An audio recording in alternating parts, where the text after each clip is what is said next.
Мен бала кезде оператор болгум келчү. Анткени сүрөткө жакшы тартчумун.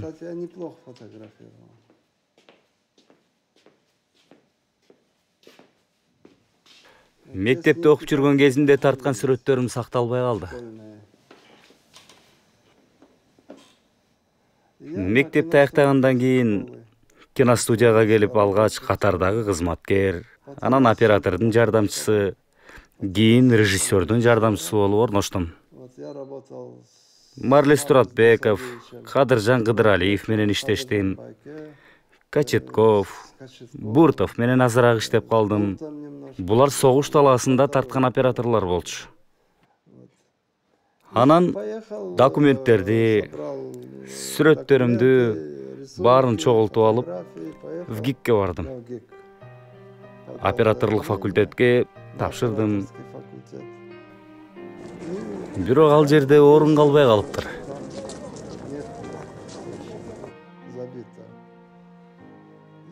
Сынакка кабыл алган комиссияда иштеген кыздар мага сиздин жакшы иштериңиз бар экен, режиссерлукка тапшырбайсызбы деп сунуш беришти. Ал жакта бош орундар бар дешти. Операторлукка таптакыр жок болчу. Анан мен режиссерлукка тапшырдым. Ошентип өтүп кеттим.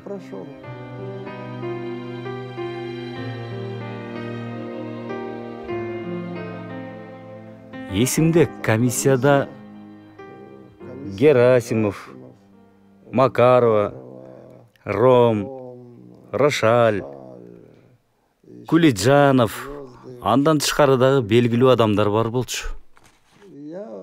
Мен бир аз толкунданып кеттим. Анан мага ыр оку дешти. Мен болсо Симоновдун «Эсиңдеби, Алёша» деген ырын окуп бердим. Айтор жеңил эле өтүп кеттим. В общем-то, я прошел легко. Легко прошел. Тагдыр буйруп, режиссердук бөлүмдө окуп калдым. Яков Сегелдин актерлору менен бириктирилген устаканасында окуп калдым. Актердук чеберчилик боюнча бизге Чапаев сабак берген. Ал аудиторияга келип, балдар, менин Чапаев экенимди унуткула. Мен силер үчүн жон гана Бабочкин, профессор жана мугалиммин деди. Ошентип режиссер болуп калдым.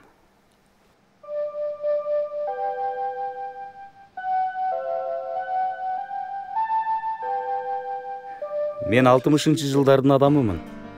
60-жылдары баарыбыз билгендей, Хрущевдун саясаты басаңдай баштаган. Цензура күчүн жоготуп, аны менен бирге темир көшөгө да жоголуп, музейлерде болсо Пикассонун жана импрессионисттердин жумуштары пайда боло баштаган.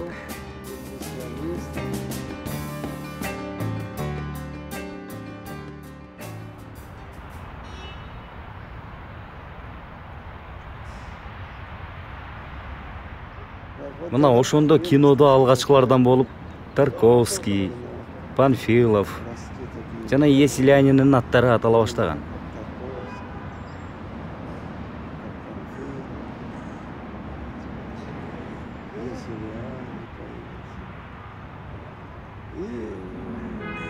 Көрсө Чыңгыз Төрөкулович менин дипломго чейинки курстук иштеримди көрүп жүрүптүр. Сыйынуу, тыным деген картиналарым бар болчу. Саманчынын жолу чыгармасын тартууну мага өзү сунуштаган. Албетте бул күтүүсүз болгон. Анткени мен 24 гана жашта болчумун.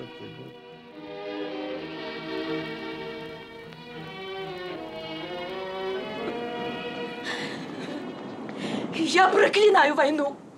Проклинаю! Мама, не надо! Будь проклята война! Мамочка! Я проклинаю тех, кто тебя начал! Я проклинаю тех, кто тебя начал! Успокойтесь, мамочка, не надо! Успокойтесь! Мама. Они убили моих детей! Они убили моего мужа!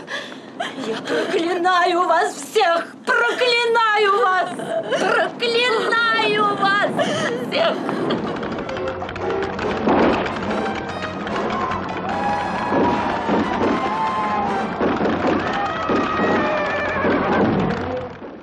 Саманчынын жолунан кийин биринчи кыргыз блокбастерин тарттык.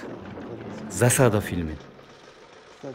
Баса, Советтер Союзу учурунда Засада көрүүчүлөрдүн саны боюнча алдыңкы орунду ээлеген.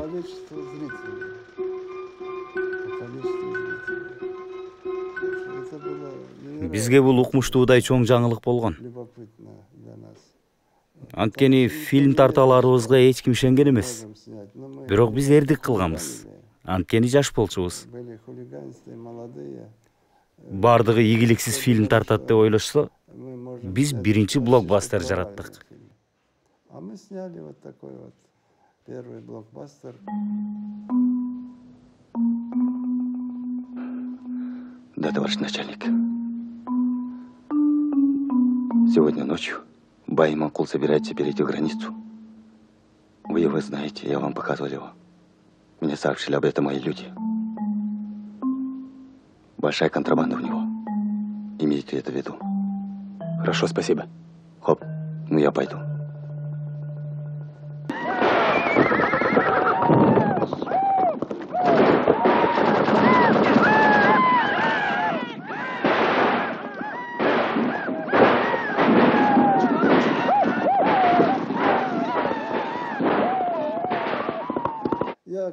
Ошол учурда мен Заговор, Аномалия, улуулар үчүн башпаанек аттуу фильмдерди тартып аткам.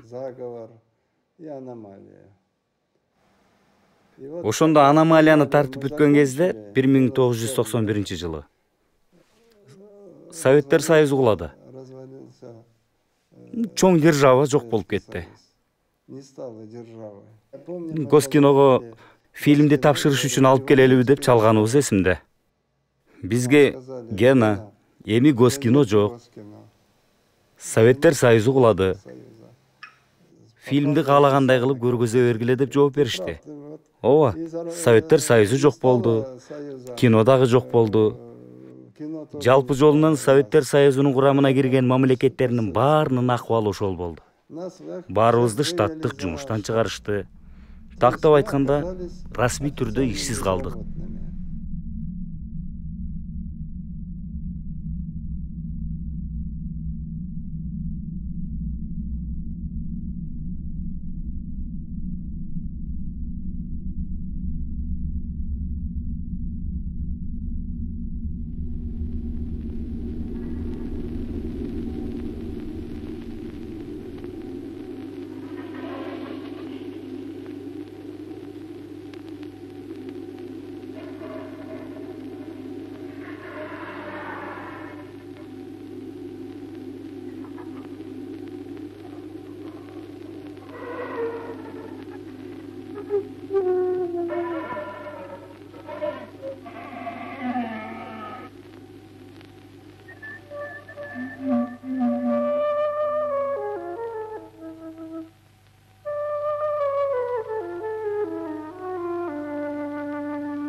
Добрый вечер, уважаемые товарищи.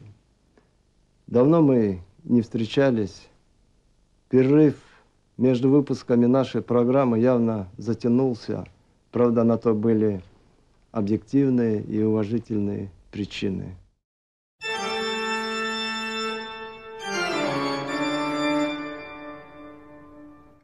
Проходит по касательной. Мне хочется быть уверенным. И это событие как-то очень просто и естественно. В Большом зале филармонии, за кулисами.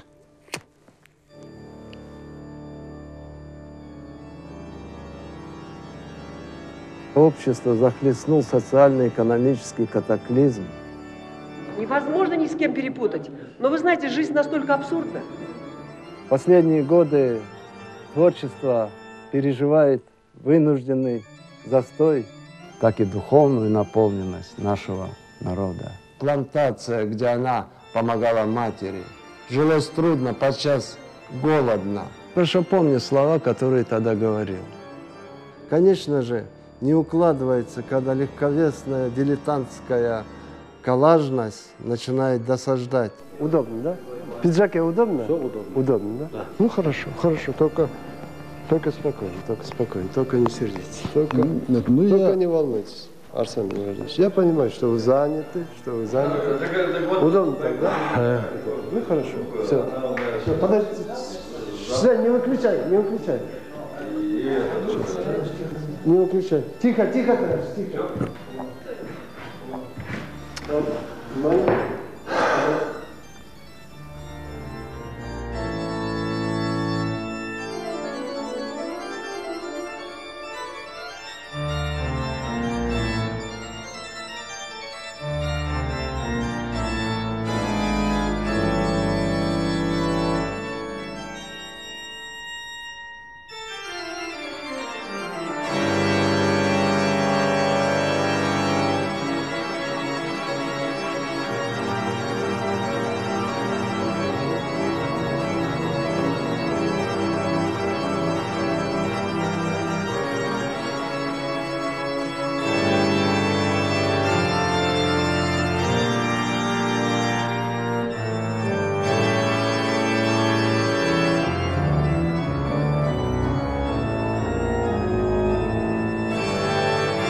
Үй бүлөм менин таянычым. Менин балдарым кино тартуу аянтчасында чоңоюшту. Кайсы жакта кино тартуу иштери болбосун, Киевде, Москвада, Ригада, Алматада, Ленинградда балдарым ар дайым менен чогуу болушту. Алар таланттуу актерлор менен таанышышты. Тартуу аянтчасындагы убаракерчиликтин баарын көрүп чоңоюшту. Үй бүлөм мен бара турган жер. Мени үйдө жубайым, балдарым ар дайым күтөт. Мен аны билем. Андыктан чыгармачыл адам үчүн үй бүлөсү эң чоң мааниге ээ. Бул сенин тылың. Эгерде тыл күчтүү болсо, жеңил, анан ийгиликтүү иштейсиң.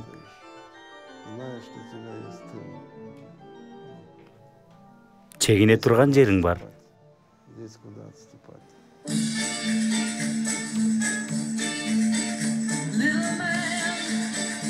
When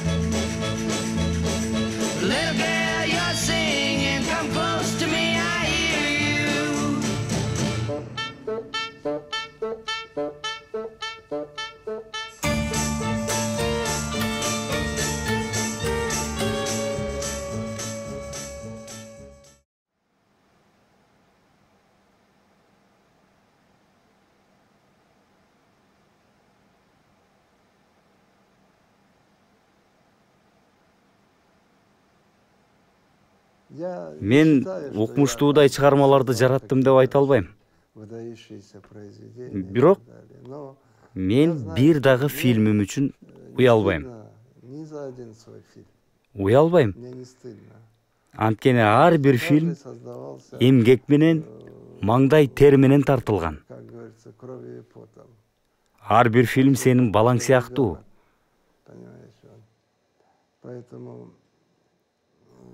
Мен өзүмдүн фильмдерим менен сыймыктанам. Мотор!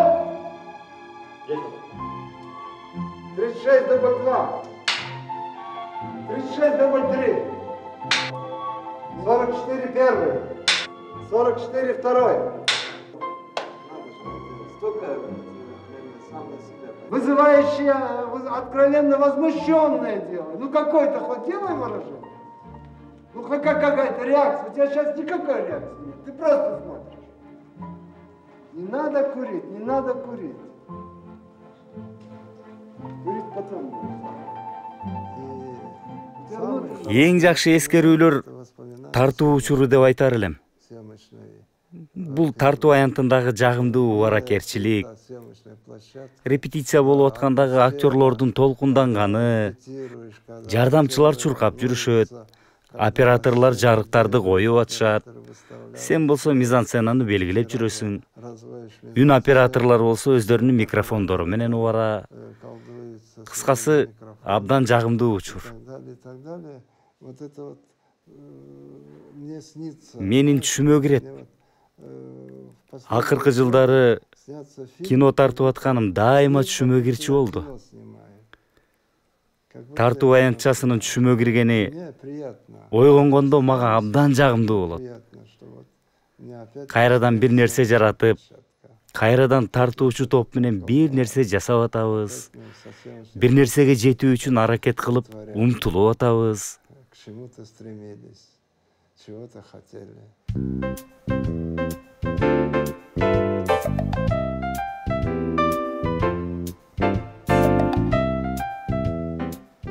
Кино менин өзүм менен алып жүргөн тумарым. Бул тумарды өмүрүмдүн аягына чейин, мүмкүнчүлүк болгонго чейин алып жүрөм. Бул менин тумарым.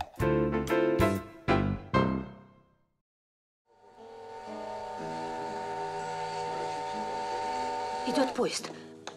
Гудок. Я ничего не слышала. Нет, гудит. Гудит! Бежим, Алиман.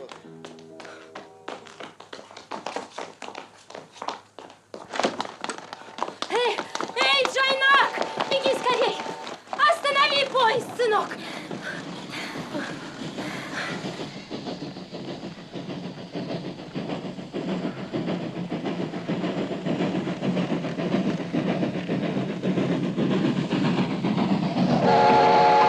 Милый, Солонков, Асалбек здесь! Бежим скорей!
cima amore,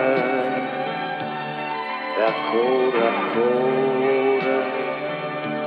fece spassare, sommarenare e ti resta